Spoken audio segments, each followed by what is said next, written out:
Hello, hello. Welcome everybody. What's up? Welcome to this is your man Rico, the opinionist. Let's go ahead and come on in here. Let's take care of this.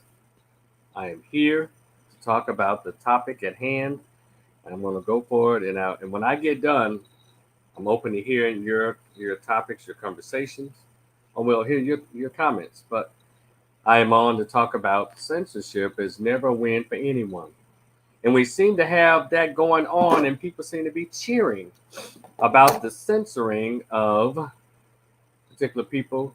At the moment, we have, let's see, first it was Minister Farrakhan.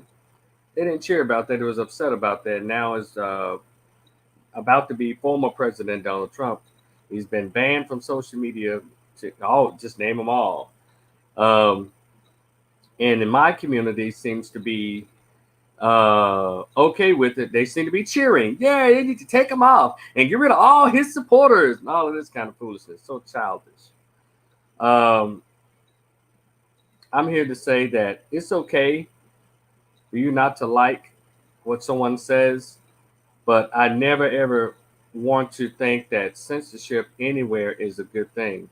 Banning anyone because of their speech is a bad thing. I'm not going to do that. The name of this page, this channel is Rico the Opinionist. I share opinions, and people, in order to hear my opinions, they have to log on and listen or search, then log on, search, and click on to hear my opinions.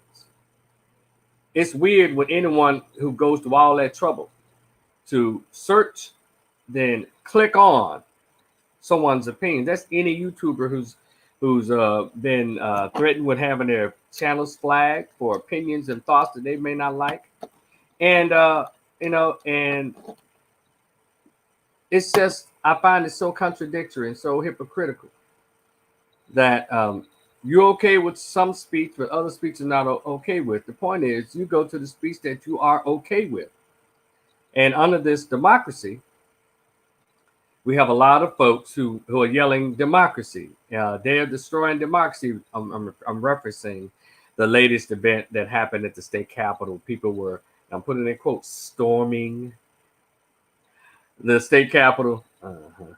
But and now, and they're saying they're destroying democracy. They're just trying to dismantle this democracy. And but when it comes to Trump being banned and his freedom of speech being attacked, people are okay with it. I'm not okay with that because, again, I have a channel. I have a blog, Rico the Opinionist. I'm sharing opinions. I have this YouTube channel. And I also have articles that I've written. They're all they're opinions. They're my opinions. And I would hate that they were being attacked because some people's feelings were hurt. It's the weirdest thing. But everyone wants to yell about democracy over the past week. Well, free speech is a part of democracy. Censorship is not very democratic. Now, I know there's layers of it.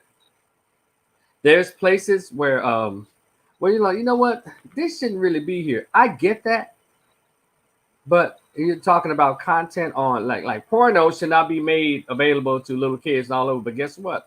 Due to the internet, it's made available to everybody who goes on and logs on. Oh, I'm sorry, pornography. I call it porno. Yeah, the short version of it. No, it's a difficult thing. It's a fine line between saying what is decent, what is indecent, what my feelings are, what my feelings aren't. We're not supposed to do that, in my opinion. If you don't like something, turn the page. Don't buy the book. Change the channel. You see, there are a lot of things on television that I don't particularly care for. So instead of me writing the FCC and all these people, my little one letter, I just don't watch it. I change the channel. On radio, there are people who are saying things on radio talk shows, or whatever the genre is. If I don't like it, I turn the dial off, or I press the button, or click, or switch to another station. That's how it's supposed to be when you live in an ideal society. But we have people in our society who thinks that because I don't like it, it needs to be done away with. And that even includes people. It's like, because I don't like those people, I want them done away with. And that's not cool. And I'm not down for that. What I want to do real quick, if y'all give me a second, I have to share this link. Hold on a second.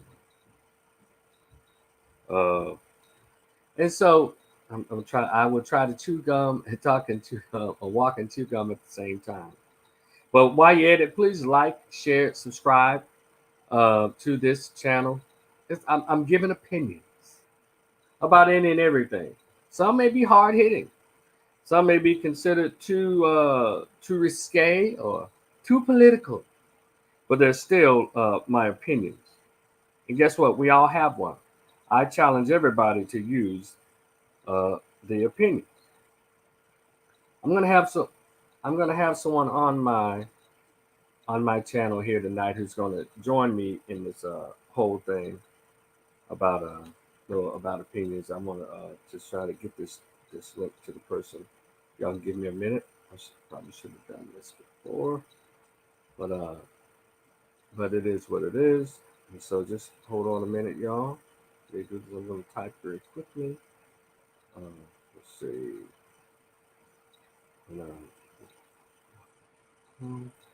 Okay, bam.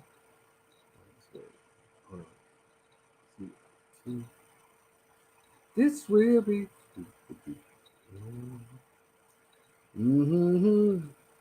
Mm-hmm. Mm-hmm. Loving you. So type of wonderful. You're giving me the thrill of a lifetime.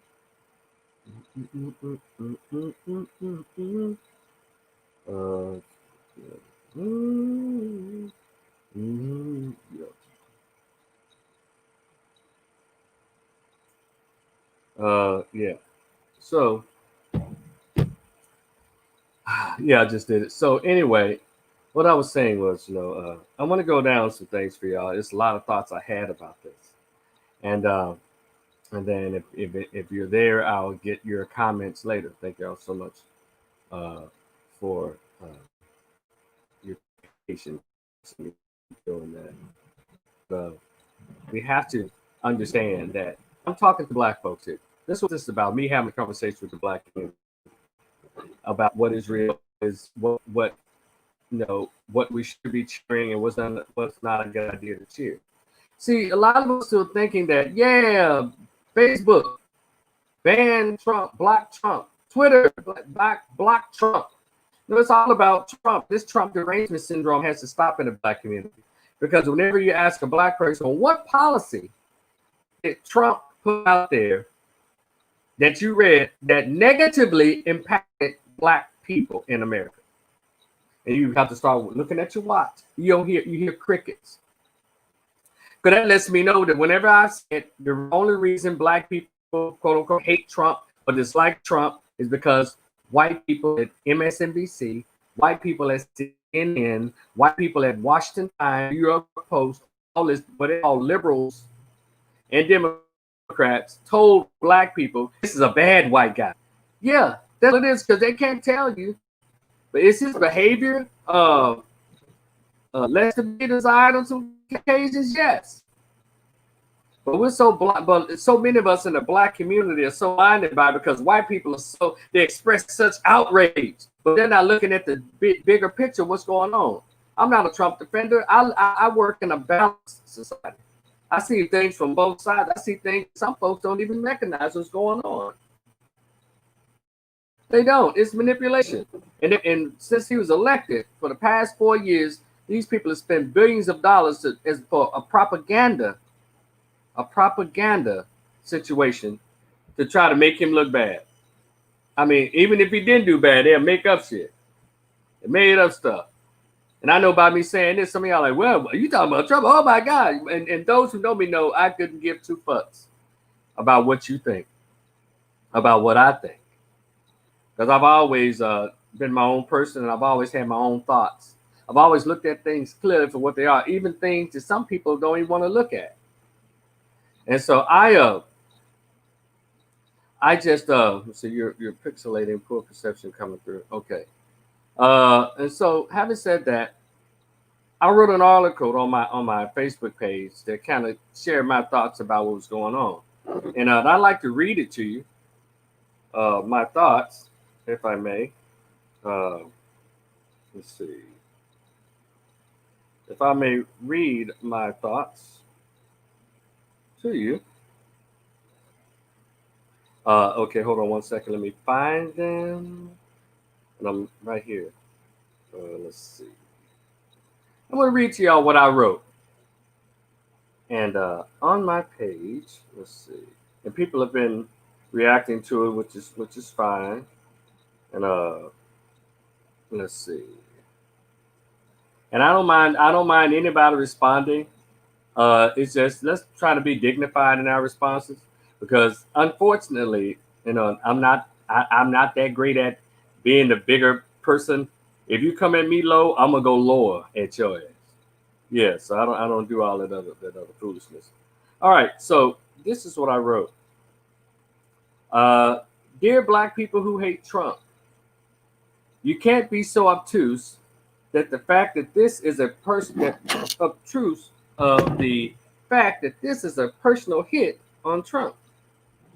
There y'all go. Mark Zuckerberg knows damn well that billions of people use Facebook and Twitter under the impression of having free speech. If people thought that they were not going to have this right, there will be no customers on Facebook nor any other social media platforms such as Instagram, Twitter, etc. Reportedly, Mark Zuckerberg created his social media business, Facebook, initially as an avenue for freedom of expression, as well as a vehicle that can be used to connect people together. And I'm assuming, regardless of beliefs and varying political perspectives. Yes, for those who say this crap, yes, Trump has enough money to create his own social media platform where he can say what he wants to say. However, I don't think this newly democratic, liberal, and extreme liberal government will just sit back and respect his right to free speech there either.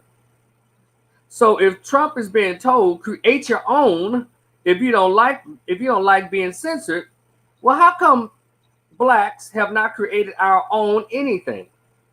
Oh wait, that takes a lot of money, and most importantly, it takes a unified thinking within our people. Never mind. I guess this China sentiment, being that Mark Zuckerberg's wife is Chinese, has ruffled his feathers personally, and so he has decided to use his Facebook business as an attack dog against Trump and anyone else who appears to support him on their Facebook posts. Didn't this same thing just happen to Minister Farrakhan? I guess Minister Farrakhan must have offended Mark Zuckerberg's Jewish sensibilities. You see, using propaganda and marginalizing an individual and or a group has always been a strategy used in order to eventually control the masses. Here you go. Oh.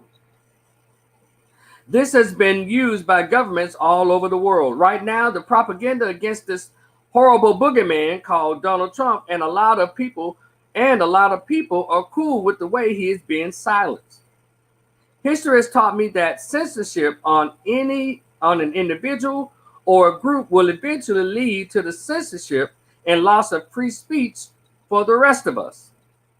Welcome to your actual communist dictatorship.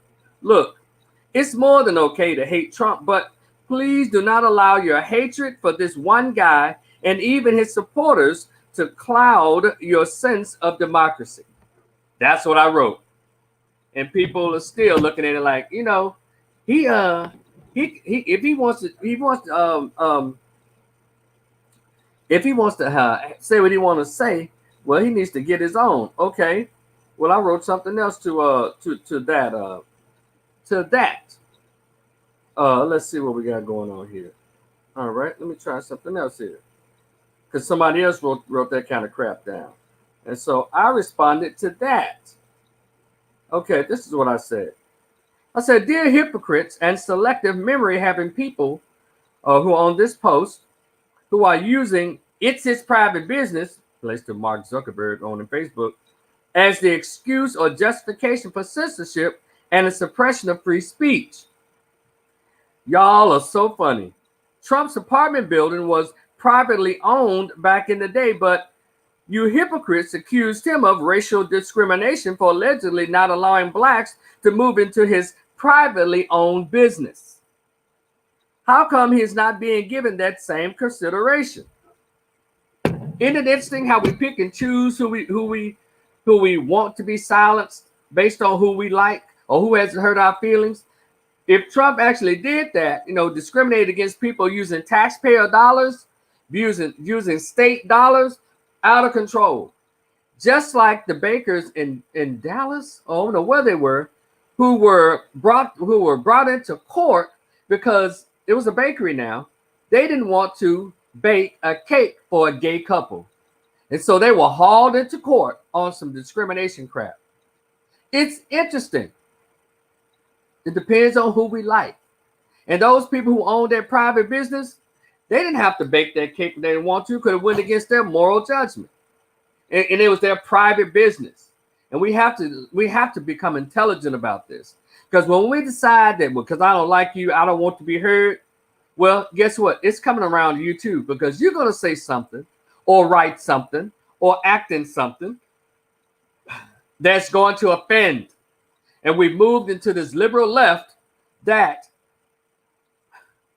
is so PC and so sensitive about everything. You know why they're trying to get everybody, to shut everybody up? Because they're trying to move into what y'all read in Revelations. They're going to bring in this massive Sodom and Gomorrah atmosphere in America. I just sounded like one of those the catastrophic preachers, didn't I? It's not me. Everyone knows it's not me. But I'm just saying, in order for your daughter to be walking in the girl's bathroom with a grown-ass man wearing a wig and a dress but a full penis, you know what I'm talking about, the transgender laws and rights and shit. Well, your little baby girl, your teenage daughter, your little 8-year-old girl is going to be going to the bathroom with grown men with full penises and wigs and dresses under this new administration, because they have to get Trump out of the way. They have to get the conservative energy out of the way so they can bring in all the foolishness. What reminds me of, those of you who are Bible thumpers, you remember the story when Moses went to Mount Sinai and had the conversation with God to get the commandments of the new land once he led the people out of bondage under Pharaoh, and he led them across, and he had to take a rest for about 3 days to go talk to God, the burning bush. Come on, somebody. And he went back and he sat with God and got the laws for the new land that was going to be created, or for the new world that he was leading them to. But while he was gone, they didn't follow any of the rules that he left behind. He went and got his hair all white and grayed and probably got a few wrinkle lines, because it was probably an intense conversation he was having with God. He said, come on, God, I'll do it. Just give me the commandments. I'll take it back to him. We're going to follow your law. But when he came back with those 2 heavy tablets with the law, thou shalt not kill, fornicate, sodomy, all of the laws of behavior. Had all of the laws of behavior. But all of a sudden,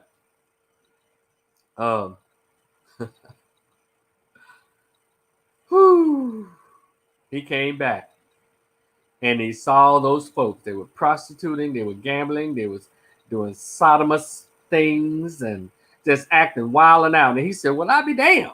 I can't believe this. And then that's when, of course, in the movie, he threw the commandments down and the bricks and destroyed them. And those who were left, he tried to walk them across the sands, but they had to walk around until that generation of heathens died out. So they had to walk around in the wilderness for 40 years until those heathens died out. Come on, somebody. And so this is what we're doing. They're trying to move away those of us with morality, those of us with a sense of family, those of us with some semblance of decency. The new liberal regime that's coming up has to get all of those people out in order for them to start pushing what Moses got commandments to stop or to suppress, the foolishness. Now, what is it? To redirect. But your new Democratic leadership is for all of that. To the point where you can say anything about anybody else, but you mention something that appears to be side-eye or appears to be considered negative about the LGBT or whatever, you got to pay for it. They're going to, look, you ain't seen nothing yet. So, black folks, if y'all can have a conversation with each other, just say, what policy did Trump put out there that really affected us? But we can talk about the policy of Clinton and Biden and Harris that just ripped black people apart. But y'all tend to ignore that out of convenience because CNN, Washington Post, New York Times, MSNBC, and all the liberal networks told you Trump is a bad guy. And so we're convinced that censoring him is okay. I don't think it's all right. I don't. As one who writes opinions, I don't think it's all right. And I'm not going to go along with that. And I think we need to rethink our attitude. You know, it's okay. Like, you know what? I don't like what he said. I don't like how he presents himself. But don't let them do that.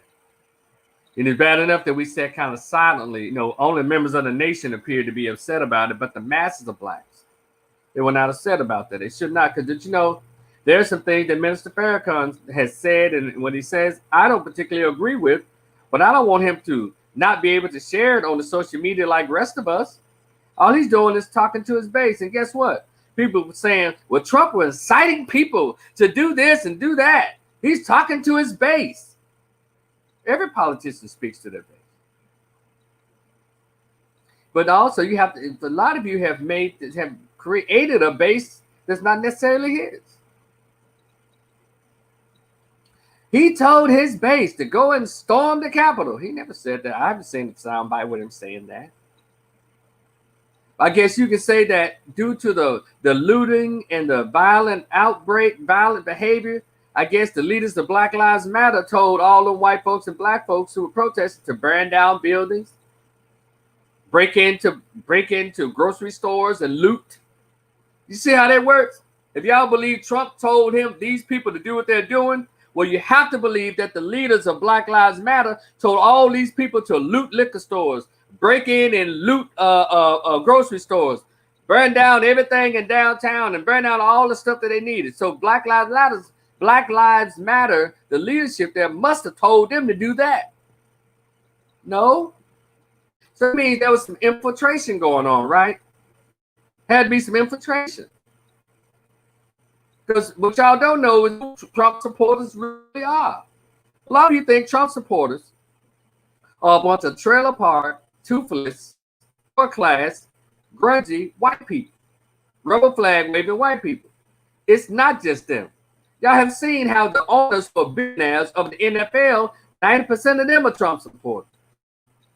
There are educated people who are college professors. There are lawyers. There are all kinds of people who are Trump supporters. But somehow, y'all only think it's just the redneck white folks. And then y'all don't act like black people. Now you got mad when Joe Biden said that black people are not diverse like Latinos are. So when it comes to political affiliation, y'all think everybody black's supposed to be a Democrat. So when you see some black people who are Republican or independent like me, I'm an independent. We see black people who are not Democrats, you give them the side eye. What kind of fraganaco bull ass is that? So y'all don't believe, y'all believe what Biden said, that we're not diverse. Because if you believe that black people are diverse, that means we're Republicans, we're Democrats, we're Libertarians, we're Green Party, we're Christians, we're Muslims, we're atheists, we're agnostic, or we're indifferent to everybody else. But for some reason, come on, somebody. If he's a black man or a black woman and say, you know, I'm gonna vote for Trump, all of a sudden that black person is canceled. That's why I can't take members of my race, the masses of my race, seriously. And then that charade or that whatever that was that happened on the news with them storming the Capitol. Yeah, come on now. I need us to get it together. You know, you people are saying, you know, people have made major blogs about it. Celebrities are saying this very same thing. People have done lives on Facebook about it. You know, if there was black people coming up there, you know, it would have been a different turnout. If it was black people, it would have been, you know, they've been shooting. First of all, cut it out. Stop comparing bought off 3/5 of a human, black folks, to white people in America. They understand their rights. And number two, stop thinking all those white folks up there were Trump supporters. Everything those folks did, if you want to talk about white folks, they were representative of every Caucasian in America, because freedom and liberty are the mantra of white folks. That's why they had the Boston Tea Party. That's why they had, it's called a civil war, white people against white people. They always fought each other when it came to having white privilege and white supremacy maintained. We're behind on this. We can know those white people are mad at those white people, and they're fighting for America. And the rest of us, no, Negro, you're not included. The Boston Tea Party wasn't about you. The Civil War wasn't about you per se, except for ownership of you, Negro. So I don't know why we try to insert ourselves in white people's business, because we have not even inserted ourselves in our communities the way we're supposed to. I'm not letting anybody off the hook. What I do is explain what the fuck I see, because we seem to don't understand what this thing is. And I keep telling y'all, I've read what the scholars have told me in the 90s. Dr. Francis Cress Welsing, Dr. John Henry Clark, Dr. Ben Yakahanan, Dr. Ivan Van Sedema, Dr. Joy Leary. I read what the scholars taught us. I think I even tried to get through at least 3 pages of the Medunetta, but I couldn't do it. There's just too much going on. See, if you have not read what the scholars have said, our scholars, they told us, from Noble Drew Ali to Marcus Garvey, they told us, to Elijah Muhammad, to Malcolm X, they told us. Hell, even James Baldwin tried to drop some jewels on us, but we still don't get it. Elijah Muhammad said, we tried everything in the world to be accepted and validated by the white society, except one thing, that is black unity. And every time there are pockets of us that suggest black unity, Negroes get scared. Well, you know, we ain't the only people here. You know, the word is bigger than, you know, to get into that fear, what I call it fear talk, cowardly conversations. But when it comes to Georgia or the election of demon crap politicians, black people saved Georgia. Black women saved. No, all of a sudden we're a unified group. We ain't number 13 to 20% of the goddamn country. 30% in population. I'm sorry, 15 to 20% in population. And white people about 66%. But somehow black people are electing people. Isn't that something? However, we're going to get it right one day. If there was black people, we would if it was black people, they wouldn't have been so easy. Y'all saw them, those people had the doors open. Y'all always talking about the Klan and who the races are. You just saw in the past 2 weeks, this country benefits everybody that's white, even your white girlfriend, even your white boyfriend. This is the white country. And I'm not saying that to be like us against them. I'm just saying remind you where you are and act accordingly. To act like you some kind of equal part of the 65%, you're a fool. But what you can do is, what we refuse to do, is put your damn near $1.3 billion annual spending power within the black community, the black race. That's how you get respect. That's how you build up the self-esteem of a race. Spend your money with each other. Instead of trying to assimilate every goddamn word, then look back and say, why we got so many poor people?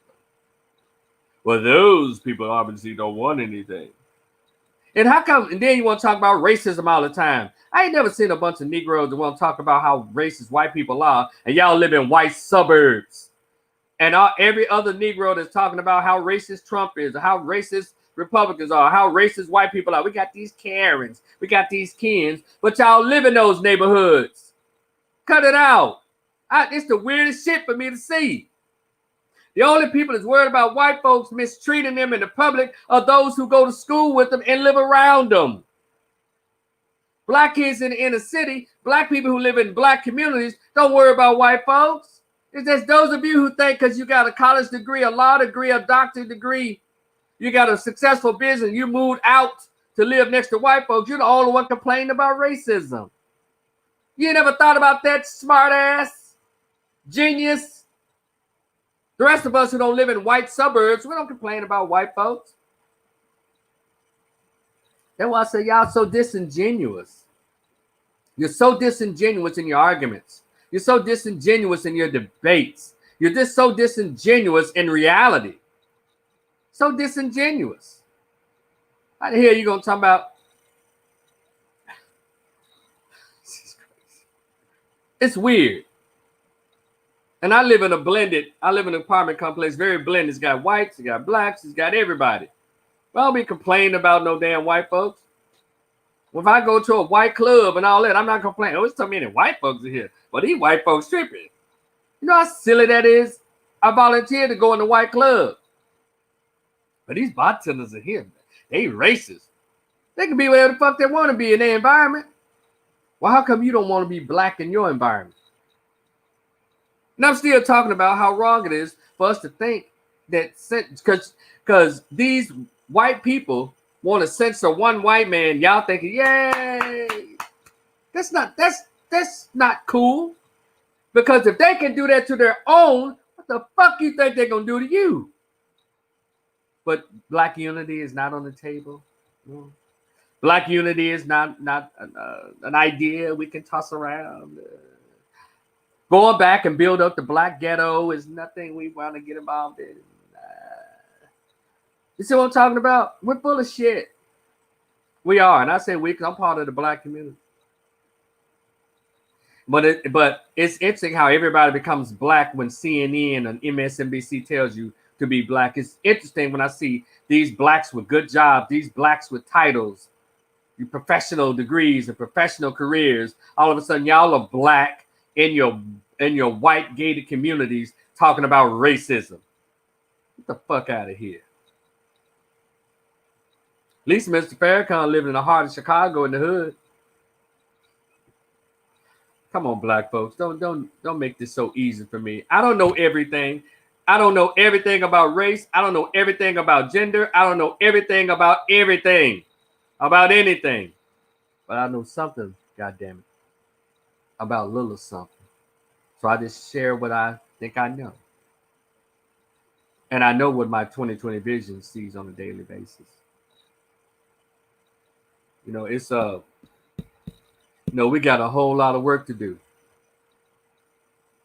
We have a whole lot of work to do. And and again, I don't think it's cool that Trump is being censored like that. I don't think it's cool at all. Not because anything other than him having the right to. And y'all around here making up shit. Can't nobody prove anything y'all said. He said, well, what y'all claim he said, and nobody's brought up any evidence of anything. Y'all bringing these articles. Y'all bring up these articles. Let's see if I did this right. Hold on, y'all. Let's see. Oh. Yeah, there you go. Hold on a second. Let me write this out.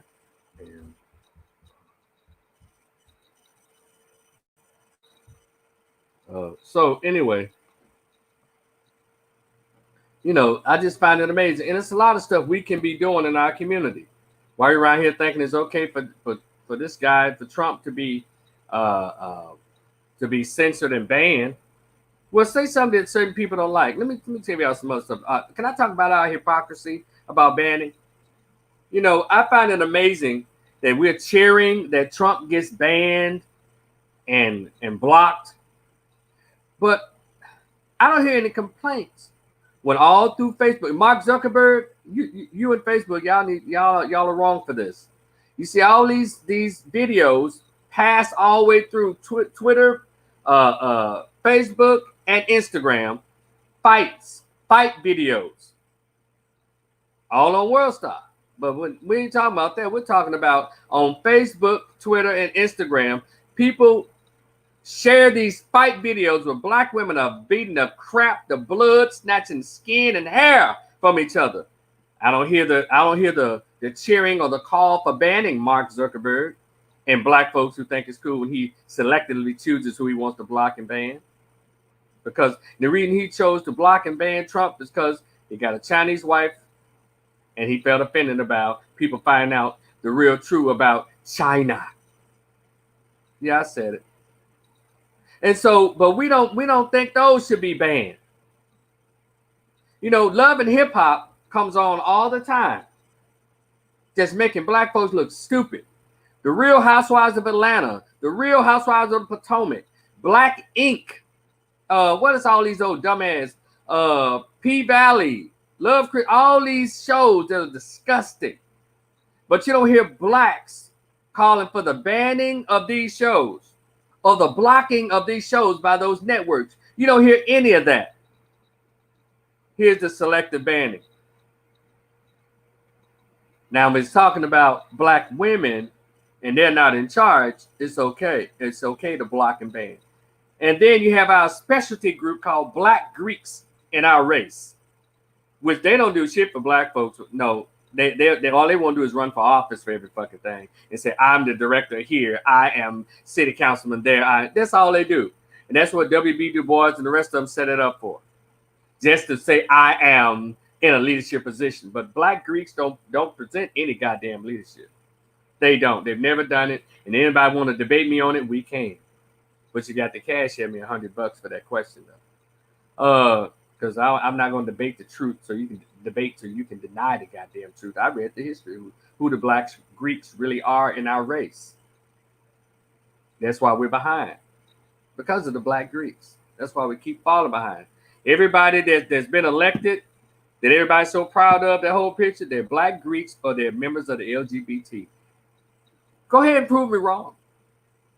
Because black Greeks don't like people like Farrakhan or me or, outspoken blacks or Malcolm X or Dr. King from 67 to 68. They don't like people who speak real truth to power and also holding us responsible for our behavior. So I already know how black Greeks roll. I already know how they roll. And so, but the thing is, a lot of us don't know how they roll. And we're going to have to, catch up because the information is out there. And none against the people who I know who are affiliated with it. I'm cool with it. But we have to tell the truth.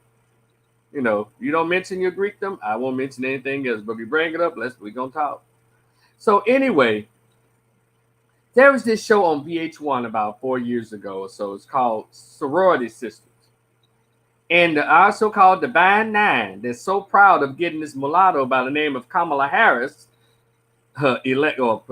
banding together to get her and Jim Crow Joe and lock them up Harris through Divine Nine, particularly the members of Alpha Sorority Incorporated.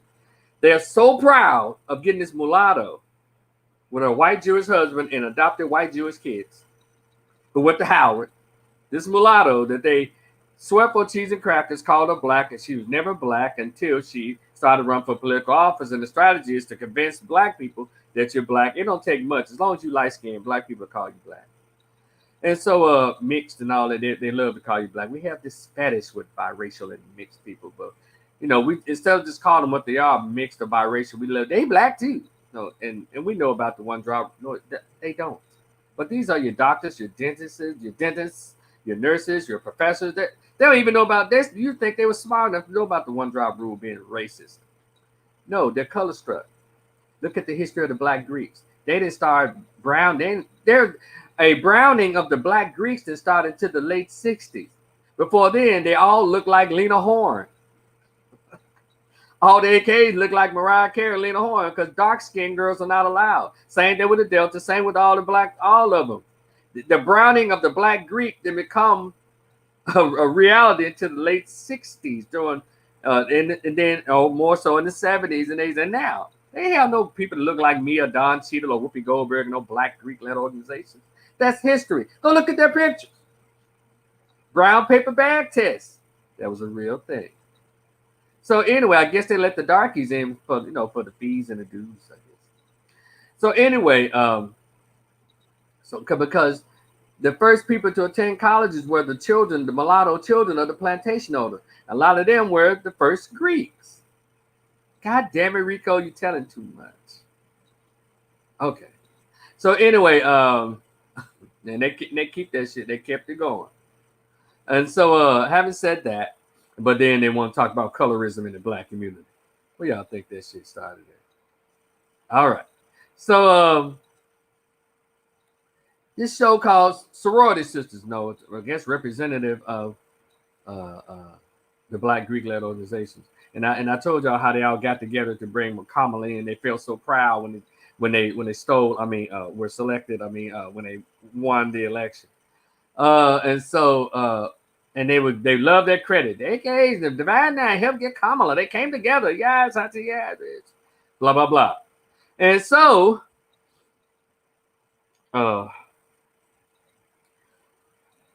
they came together, and they saw the reality show. They had the sorority chicks drinking, and some of them were baby mamas, and they was acting kind of crass and all that. Like that's not part of the Black Greekdom. And they did. They got together. They petitioned VH1 and this parent company and all of that. And next thing you know, the show was off the air. They were making us, the Greek Divine Nine, look bad.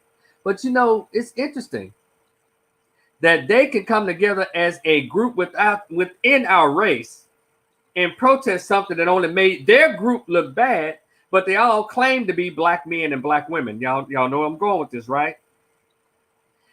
They don't have a problem when Black women are throwing wine and champagne on each other on Real Housewives of Atlanta, fighting on basketball wives, and fighting over tables and scratching each other and calling them all kinds of bitches.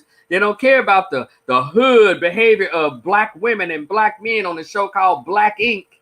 They don't care about two men kissing and having sex on shows like P-Valley. Now, Black Greeks watch these Black shows too. But it was something, but they saw a show that I guess they thought specifically made them look bad. As a group within our race, they got active. The Kappas had nothing to say on behalf of Colin Kaepernick. Nothing to say until a mulatto judge, I think it was white and Mexican mix, who was a Kappa. Then they all came together and have to get Trump told, because what he said to this Kappa who was mixed with Mexican and white, he was a judge, and all the members of Kappa Alpha Psi got together to let Trump have it. Y'all are following me, right? But they didn't have none for Colin Kaepernick, who's mulatto, but he was fighting for Black men. Y'all listen to me now. He was fighting for the murder of unarmed Black men that look like me. Because a lot of those men, except for John, John, he was a light-skinned Black, but the rest of the brothers were obviously Black. I know you said, Rico, how those two are tied together? Let's see how they move. If it's messing with a mulatto, or is it messing with a mulatto who is not being pro-Black? See, Kaepernick was being too Black. Kaepernick had aroused the suspicions and the conversations of white America, and Black Greeks don't want their smoke with white folks. That's why they sit behind their computer keys and talk about white people for them.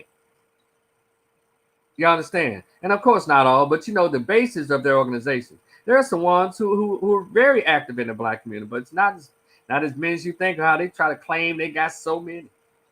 But also, it's a Black Greek Black Greek, one of the founders of Phi Beta Sigma, who oversaw the syphilis experiment in Tuskegee. They just had that Founders Day, but they never seemed to mention that little information. But anywho, it can be found anywhere. And I'm getting into censorship. So y'all want to be VH1 to ban that.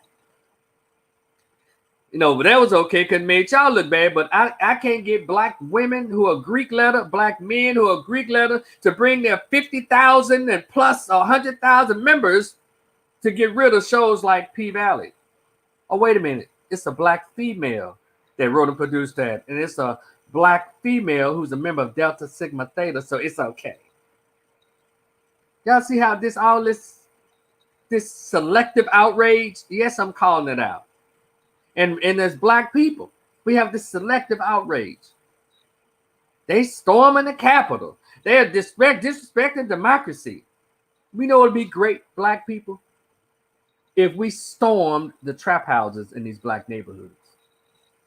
If we stormed the city to get the city planning to see what properties we can buy to rebuild the black neighborhoods. It'll be great if black people stormed the offices of City Hall to address the criminal justice reform in the cities where we reside. It'll be awesome if these black people who are screaming, they're storming the Capitol, disrespecting democracy, can storm the public school boards, the city school systems where they live, instead of pulling your kid out and leave the kids who can leave behind to suffer. So we got a lot of us here. And I'm to all of you who believe in God. If you say God put everything we need right here on earth, but most importantly, he put you. See, there shouldn't be any poverty in the black race. We got 40 million people. We generate over about $2 billion a year for other people's pockets.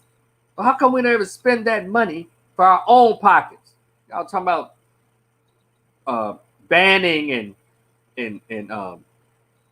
and suppressing the free speech of this guy.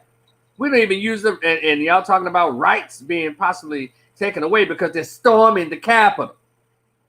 We don't even use the rights that we know that we have. And here I am talking about a real Wakanda. See, Wakanda is great as a movie, but the black suburbanites and the black folks who can do it, you don't want to be around blacks. That's why we moved to white suburbia. That's why blacks move out there, because even with your doctorate degree, even with your RN nursing degree, even with your high CEO and Fortune 500 degree, you don't want to live around blacks. You understand? But it's funny that white people can live around all white folks and they don't care. But they don't live around the trailer trash. But a lot of neighborhoods that we live in, y'all see white people coming right back into them and buying them. Now y'all feel like, well, damn, they moving right back to the place where I lived there already. Why can't we storm the police department the way those white folks were storming the Capitol to say, hey, enough of this. Y'all need to do something about this policing in the black neighborhoods. See, if as many people that stormed the Capitol, if black folks were to storm these entities in our neighborhoods, you'll see a flourishing community of blacks going up. But see, we think just like white folks. We need poor people so we can feel good about ourselves. Nobody wants real equality, not even in the black race. You want to have the hood so the uppity black can feel good about themselves. I got these old clothes. I wonder if they want them at the Goodwill. Because I paid top dollar for them. I'm through wearing them. I know the mind of the uppity and the Negro. I know the mind of the white supremacist or the white citizen in America. And so that's why I'm not tripping, for lack of better words, about how people do. I'm always monitoring our behavior. See, everyone else is behaving accordingly under this capitalistic white supremacist system. And they're doing it. They're making it. But we can't seem to catch up because we don't realize that we need all of us. And isn't it funny how white entities can come to the black ghetto, the ones that we fled to go move into the white suburbs? They go in there and get the best and the brightest of our children and take them to their white schools. But we won't even go to the black ghetto to recruit for black colleges. And I'm not saying all, y'all know what I'm talking about. I have enough sense to know there's some black folks, Greek, non-Greek, who are doing some wonderful things. But in masses, we're not doing it. We don't even preach this. Because a lot of black folks have a lot of huge platforms. I have 82 wonderful subscribers on my YouTube channel. I have 4,973 people on my Facebook page. My Facebook page, I might as well not have any. Only time it gets active if I say something about something we're doing is screwed up. Like when I say something like teen pregnancy needs to go away. Pregnant teens need abortions, not baby showers. Well, I'm talking about weed and obesity in black women. Or if I'm talking about single motherhood is a danger. Single motherhood sucks. Then all of a sudden I get all these dead zombies. He said something that triggered me that I don't want to change. Single motherhood, no, I don't want that to change. Pregnant teenage girls, no, that's a part of who we are. Oh, obesity, fat black women, that's body, that's judging. All of a sudden I get all these folks. But when I'm talking about ways, checking our behaviors and how we should be doing things, Allah, the God you say you believe in, and the ancestors that we try to call on, all of a sudden, crickets. And so I pay attention to a lot of things. I pay attention to our behavior. And we have a lot of undiagnosed bipolar disorder and a lot of antisocial personalities going on. And we have a lot of selective outrage. We pick and choose. They always say, pick and choose the battle that you can win. Well, we got a lot of that going on in the black community. See, it's easy to dump on Trump because y'all got a lot of people who can actually affect him. Black people can't affect Trump. And then again, stop saying that those are black people. The black people are not gonna charge shit.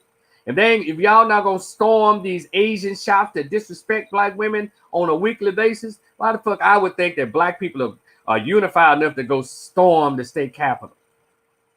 We stormed DC back in 1995, 1 million black men. And when we got there, Farrakhan changed the agenda. We were supposed to go there to demand reparations. When we got there in 95, he didn't say shit about it. He said how we didn't deserve it or we weren't ready for it yet. Yeah, I was there. Now I debate anybody who's there, anybody in the nation about it, because you can't tell me what the fuck I did, what I heard. It's the truth. And then I said, well, I went to the millions more. I went to the second one. Million Family March, same thing. See, that's what brought black men to DC in 1995. Because he said in a lot of his news, in a lot of his papers, and in the media, we're going there to demand what is ours. We're going to demand reparations. We got that whole speech. He mentioned it, but how? What we need to do, go home. Atone, get your family, but we didn't come here for that, minister. You brought us here from all over the world, 1.5 million to 2 million black men who came and peacefully gathered, congregated, fellowshiped. We came there because you said we were going to say in unison, we demand reparations, and why? You didn't do that. Anybody's got that speech, play it back and prove me wrong. But I know what I heard standing in that crowd listening to him. And I was like, well, damn, I thought we came here because he said we was going to demand reparations. That would have been the perfect time. He got all these men ready and amped. And Mr. Farrakhan didn't do it. It should have been led by Dr. Khalid Abdul Muhammad. That's the main man. March should have been led by him. Yeah, I said it. It would have been demanded. So, but it made sure that those bags went around to collect those dollars and tens and 20s. There's about 500 bags of cash collected. We have to fund this. We have to do this and that. And I gave my $2. And they probably collected probably $2 million that day. Maybe. If everybody gave $1, some people gave 5, some gave 10. I saw they was stuffing the bags, making sure they was all stuffed. I'm not a hater. I just point out what I see. I don't have a specialty in anybody. If I can talk about Trump, I can talk about Farrakhan. Because no man is perfect. No speech is correct or proper. But we all should, even Minister Farrakhan, even all of us, even me, we all should be given the right to say it. And guess what? You have the right to disagree. But it's how we disagree. You don't call for someone's livelihood to be over because you disagree with their speech. How about you just turn the radio station, go to another YouTube channel? That's what this is about. Censorship is never a win for anyone. And black people, please don't cheer this on. This is stupid. You can still hate Trump. This is not a like Trump campaign I'm doing. I'm telling us to like freedom of speech, respect your right to say what you want to say, and also be anti-censorship in any form. Because bad enough with most of our masses of black people, most of us has fallen for the propaganda that they use because the Democratic Party run on any policy. They didn't. All they ran on was we got to get Trump out. They didn't say why. And we didn't even ask why. All we know, yeah, that's right. But yeah, he's gone, but you know, and making heroes out of people who don't deserve hero worship. What the hell does Stacey Abrams do deserve black hero worship? Y'all need to tell me. And it's funny. Isn't it interesting how y'all are celebrating Stacey Abrams like yes, they took the governor from, but she got her revenge by taking the state, blah, blah, blah. Oh, ain't no more black chicks leading those little weird ass things. Beta male simp ass black dudes that's leading that shit. It's funny. If let's say, let me go with you on this. Well, she was able to get all these thousands upon thousands of people to register to vote. How come none of these politicians we can't get them to raise to get to recruit millions of black kids to go to black colleges? See how I see? I said, damn, we sure use our power to help other people, but we never can seem to muster up the energy to help us. Y'all thinking her getting those two people elected gonna help us? Gonna help Georgia? The city of Atlanta in itself don't really need nobody here. They got all those millionaires and billionaires that live in Atlanta. It shouldn't be a ghetto in Atlanta. In the University Center, but Spelman, Clark, Morehouse, Morris Brown is, it shouldn't look like shit. No school should be worried. No black school in Atlanta itself should not be worried about annual funding. Because every other black kid that lives in Atlanta, that whole UC should be crawling with students. So let you know it's something else going on. People not paying attention. My hometown of Memphis, Tennessee, you got 66% black people. 50% of the citizens, over 50% of the citizens at or below the poverty level. Why is that? And you have about 10% of white folks that run everything in a 65% majority black city. I'm telling you, y'all think this shit is a fake out here? It's not real. There's something wrong with us. We're not paying attention to the scholars. We're not going by what they say. And let me try to see one more thing. I want to before I invite people to come on and talk. If anybody wants to come on, I'm gonna put the link in the chat room. Hold on. If anybody like to come, just hit the link. I'd like to hear your thoughts. But if not, it's fine. Because I like to just get my thoughts out here and just share it with you. Hopefully you'll share this and play it back. But yeah, we have a lot of work to do in our community. And let me try one more time, see if I can reach this person who said he wanted to come on. But if not, it's fine. Let's see.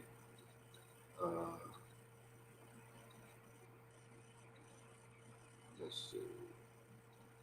This will be an everlasting love for me. Oh, loving you.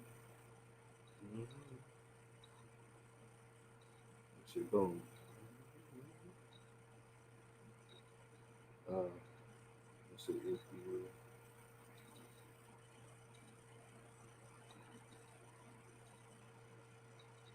See here, y'all. What's up? What's good?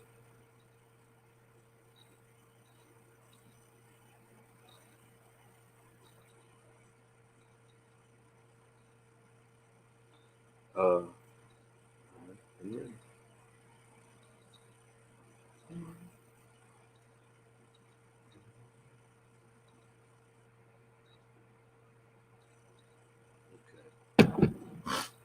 All right. So I'm going to see if that person still like to come on. If any one of you like to come on and just hit the link in the chat box, want to have this conversation about censorship.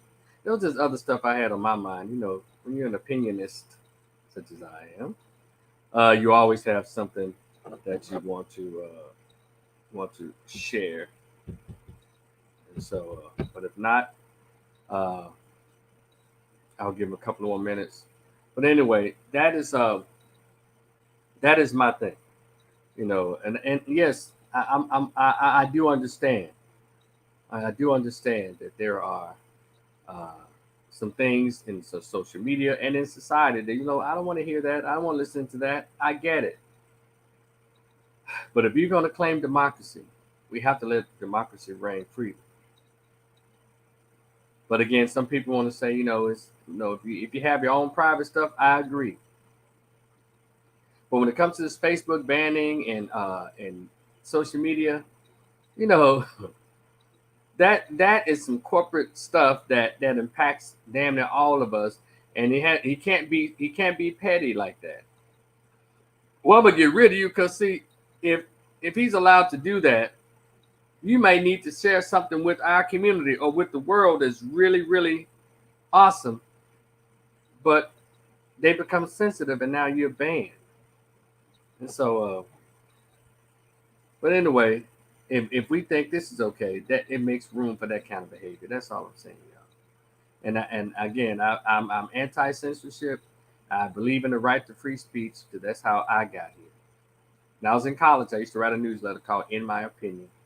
And in college at the Grambling State University, I was under the great Joseph B. Johnson. Then after him, Raymond Hicks. Then after him, uh, no, it was Harold Lundy, Dr. Harold Lundy. Shout out to Harold Lundy. I know I gave that brother the blues. And Raymond Hicks. You know, my opinions were hitting hard. And I talked about him, his administration. I talked about behaviors on campus.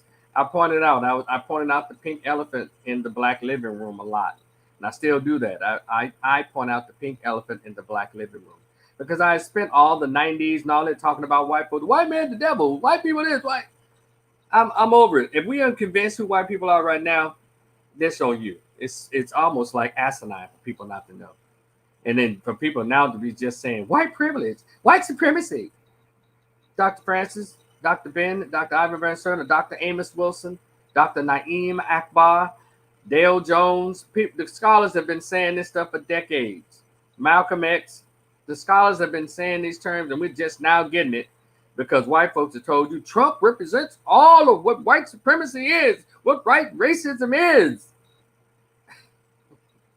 And we actually fell for it. See, I'm one of those. Again, I listened. I haven't read all the books, but I read some of them, and some I need to go back. I got a whole list I need to go back and reread. And if you'd like to uh, check out any of the books, no, I can send you my black book list. I call it my black book list. Just hit me up send me a message on this YouTube channel or wherever you're seeing this video. Hit me up, and I'll be more than happy to email you that.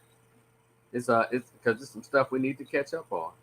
Because we're not behaving like we're people who've been here over 500 years. We start acting surprised about a lot of behavior. So what is it? Why are we so far behind? Because they pass laws that say now you can go live next door to white people. We won't criticize you and stuff as having sex with white men and white women now, or what is it? Why have we dropped the ball racially so badly in this country? What's going on with us? And then when you bring up something like this, you got these over assimilated, overly integrated blacks that want to criticize you and get mad at you. And then they want to become these these self-made psychologists. There's something within him or her that makes them feel such hatred, and they're so divisive in their language. Like, get out of here.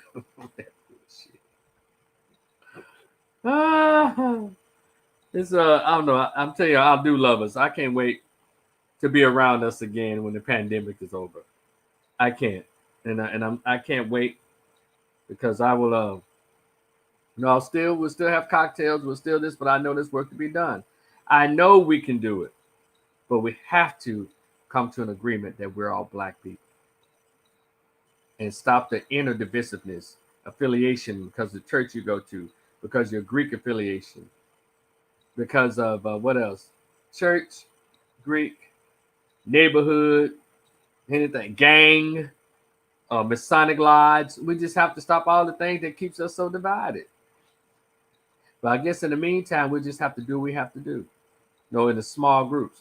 I don't work well with groups. I'm here to tell y'all. But if I see our people moving in a certain direction, pooling our money and getting each one of us out of these situations that's like holding us down.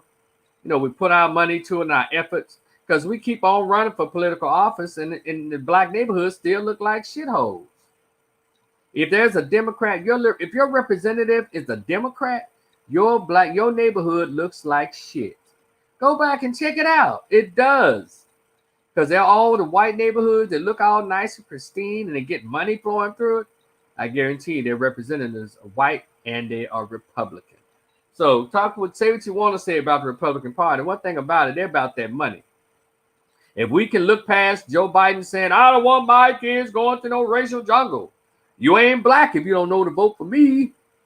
If y'all look past that, y'all can look past some of the racial transgressions of past conservatives. If we playing that game, I don't want to forget none of this shit. But I can say we can use what they're doing now and work on our behalf.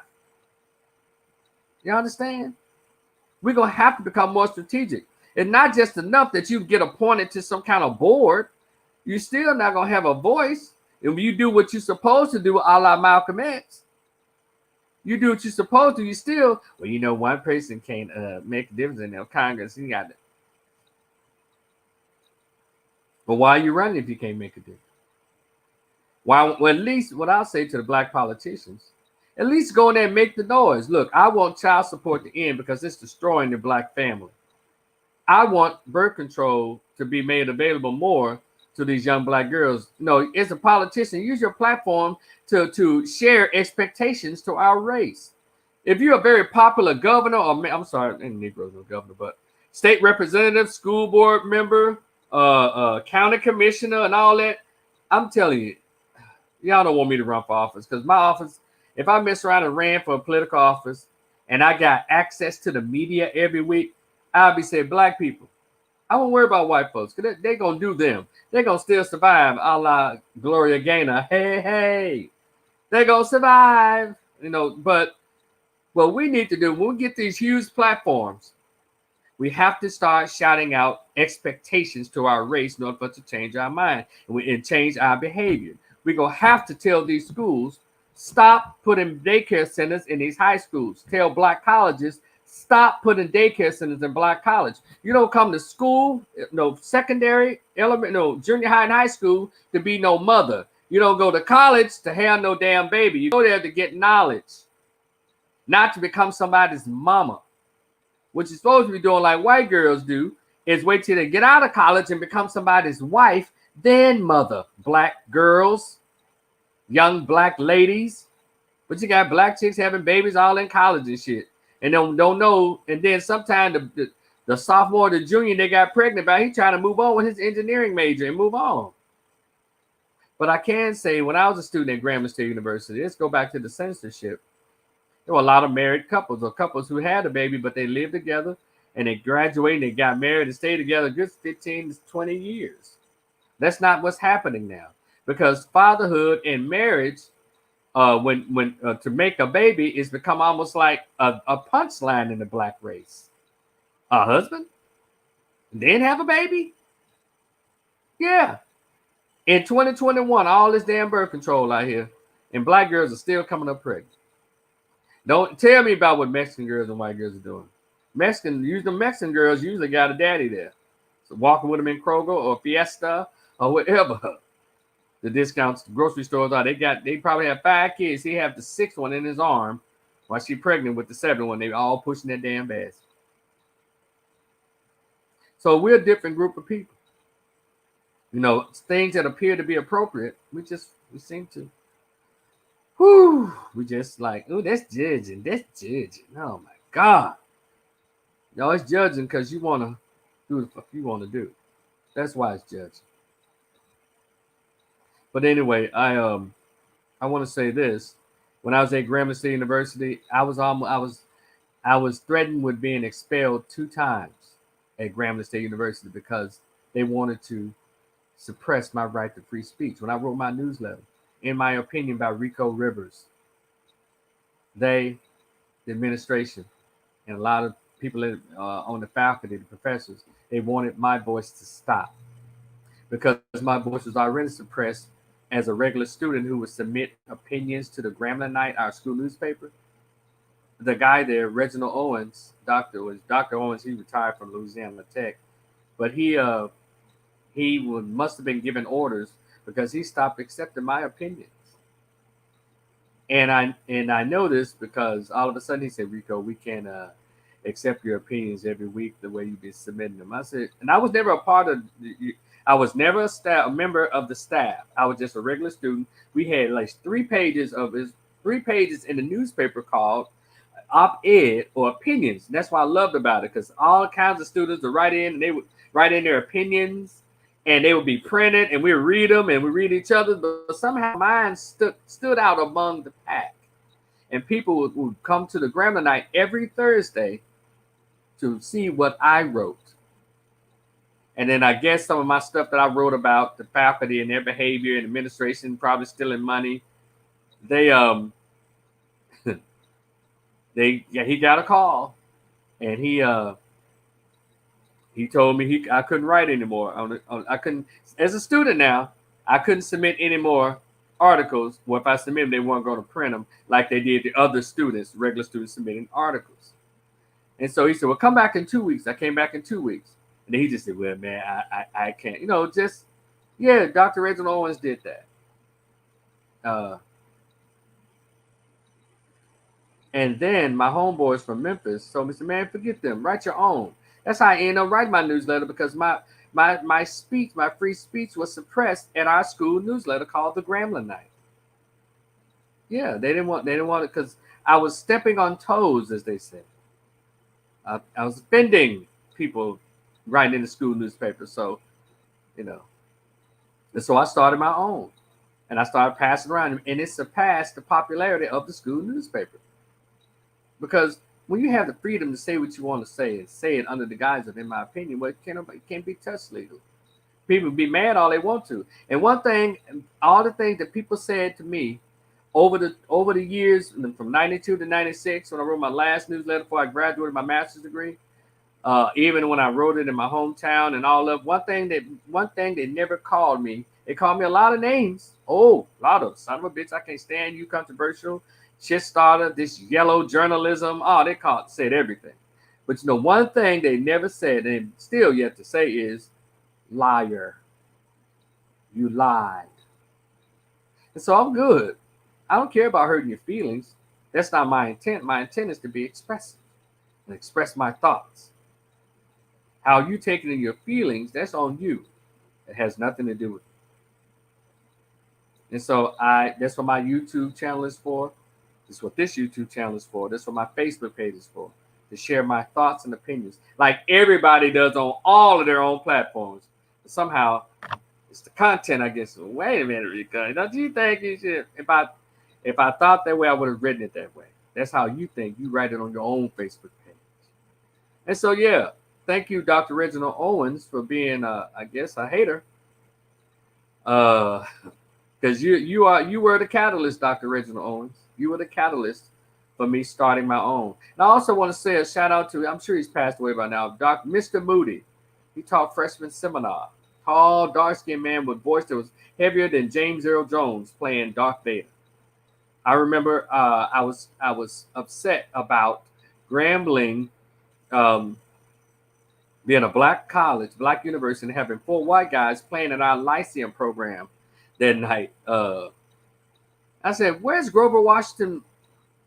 Grover Washington Jr. Where are the Marsalis brothers? It can't have anybody black playing jazz. You got 3 or 4 white guys playing the saxophone." And Mr. Moody was a tall, lanky, very dark-skinned man with silver white hair. He said, "Well, son, if you got a problem with it, don't fuss about complaining about it. Do something about it."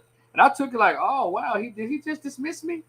But then I thought again and said, "You know what? Right." And so I wrote my first article based on what he said, and I submitted it to the Grammar Night. And I said, I don't know who the incompetents are who decided on bringing these white guys to play jazz at a historically black college, but I think they may need to be removed from whatever board they're on, blah, blah, blah, blah, blah. And that article submitted to my school newspaper began the process of RICO establishing a voice. And I also began, unbeknownst to me, the process of my speech being attacked. Because I didn't know that at that time, my English comp professor, Dr. Ann S. Williams from Columbia University, y'all, you were there. She was an AKA, and she said, "Well, Mr. Rivers, I'm a part of that committee. I, along with others, we voted on that. We thought it was inappropriate." She just kind of let me have it. I couldn't say anything because she had my grade in her hands. Yeah. And so that was the beginning. So Mr. Moody, rest in peace, led me to the Grammar Night, and Dr. Reginald Owens, out of, I guess, being told what he led me to my own independent article, newsletter, entitled "In My Opinion" by Rico Rivers. So there were catalysts there. If everyone ever wondered how did I get to that place, well, those are the 2 black men who led me, who did their part to lead me to finding my voice. And there I'm still having a voice. And so that's what I'm talking about.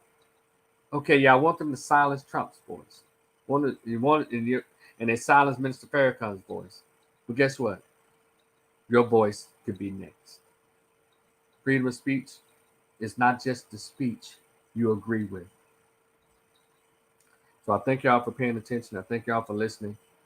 I will talk to you in the future. This has been Rico the Opinionist. And I see you saw the ticker tape there. There's my Cash App, my PayPal, and in the description box, my link to my GoFundMe. I'm trying to put my nonprofit together for Black men for 2021. And my book, if you have not bought it yet, or my short story, The Greatest Pain I've Ever Felt, my conversation with my absent biological father who never wanted to be found. It's only $10. Cash at me, BlackManMojo, and I can send it to you with an email address in the signature part of your Cash App delivery. I appreciate you. I have a good evening, and we'll talk later. This has been Rico the Opinionist. Peace.